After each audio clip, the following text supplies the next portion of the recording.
5 ఏళ్లలో 1,64,000 కోట్ల రూపాయలు పేదవాళ్లకు ఒక్క పింఛన్ రూపేణ మనం ఇచ్చే పరిస్థితిలో ఉన్నాం.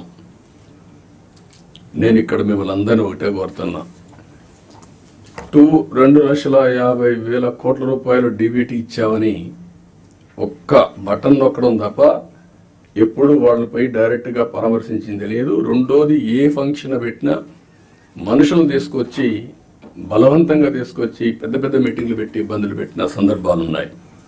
నేను అందుకే మిమ్మల్ని అందరినీ ఇది కోరుతున్నా, రాష్ట్రంలో అందరం ఎవ్రీ మంత్ మొదటి తారీఖున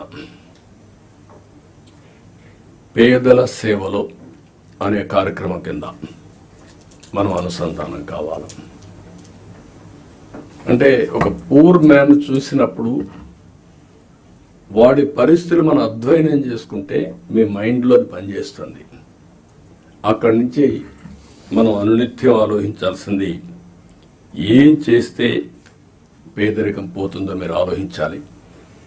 జీరో పావర్టీ అనేది ఈ ప్రభుత్వం యొక్క ఒక నిర్దిష్టమైన ఆలోచన.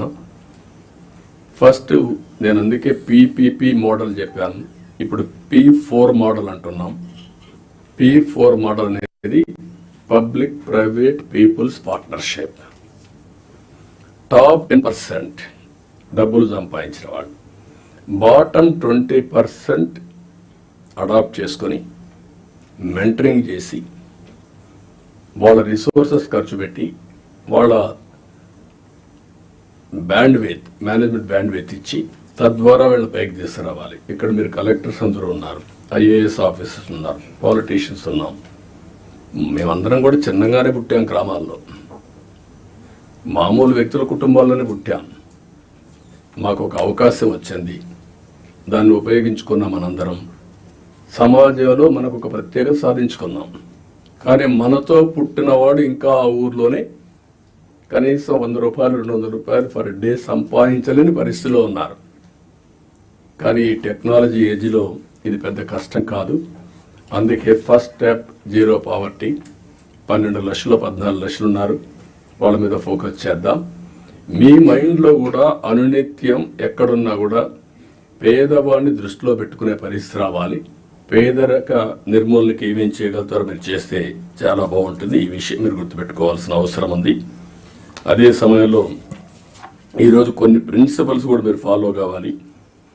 ఈజ్ ఆఫ్ డూయింగ్ బిజినెస్ కానీ, ఈజ్ ఆఫ్ లివింగ్ కానీ, ఈజ్ ఆఫ్ ట్రావెలింగ్ కానీ, ఈజ్ ఆఫ్ పబ్లిక్ సర్వీసెస్ ఎట్లా యాక్సెస్ చేసుకోగలుగుతారు చేయడం కానీ, ఇన్నోవేషన్ కానీ, ఇలాంటి నూతనమైన ఆలోచనతో జీవన ప్రమాణాలు మెరుగయ్యే విధంగా హ్యాపీగా ఉండేట్టుగా మనం చేయాల్సిన అవసరం ఉంది. ఇది కూడా మీరు చేయాల్సిన అవసరం ఉంది. ప్రతి ఒక్క కలెక్టర్ కానీ, ఆఫీసర్లు కానీ ఈ గవర్నమెంట్లో మనం గుర్తుపెట్టుకోవాల్సిన empathy is very very important. నేను ముందే చెప్పాను, గంటల తరబడి మీటింగ్లు ఉండవని. పెట్టుకునే టైం మనం పెట్టుకుందాం, ఎట్లా చేయాలనో నిర్దేశిద్దాం. కానీ రూల్ బౌండెడ్ కాకుండా హ్యూమన్ యాంగిల్లో మీరు ఆలోచించండి. ప్రతి ఒక్క సమయాన్ని, ప్రతి ఒక్క ఇష్యూని రూల్ బౌండెడ్గా మీరు ఆలోచించేంత వరకు సమస్య పరిష్కారం కాదు. కానీ హ్యూమన్ యాంగిల్లో ఆలోచించినప్పుడు అదే రూల్ కింద ఆ సమస్యను పరిష్కారం చేసే పరిస్థితి మీకు వస్తుంది. అలాంటి ఆలోచనకు శ్రీకారం చుట్టాలి. మీ సబార్డినేట్స్ని కూడా ఎక్కడ కానీ మీరు చెప్తున్నా, మన ప్రవర్తనలో ఒక పాజిటివ్ ప్రవర్తన ఉండాలి. ప్లింతీ లాంగ్వేజ్ వాడడం, లేకుంటే మనకు అధికారం ఉందని ఒక పెత్తందారి వ్యవస్థ మరిగా బిహేవ్ చేయడం, అలాంటి ఎక్కడా లేకుండా ప్రతి ఒక్కరు గుర్తుపెట్టుకోవాల్సింది. కొలీగ్స్ని ఏ విధంగా పని చేయించామో రాజీ లేదు, కానీ వల్గర్గా మాట్లాడి వాళ్ళని కొంచెం ఇన్సల్ట్ చేయడం ఇలాంటి చేయకూడదన్న అభిప్రాయం. దాన్ని మీరు ఫాలో కావాలి. మీరు చేసే పని మాకు రిఫ్లెక్ట్ అవుతుంది. మళ్ళీ ఈ విషయం గుర్తుపెట్టుకోవాలి. మీరు ఒక వ్యక్తి అయితే మీకు అన్వయిస్తారు, వ్యవస్థలో ఒక భాగమైనప్పుడు హెడ్ ఆఫ్ ది ఆర్గనైజేషన్ ఎవరైతే ఉంటారో వాళ్ళకు కూడా వస్తుంది. ఈ విషయం మీరు గుర్తుపెట్టుకోవాల్సిన అవసరం ఉంది. రెండోది యాక్సెసిబిలిటీ. మీ టైంని మార్క్ చేసుకోండి.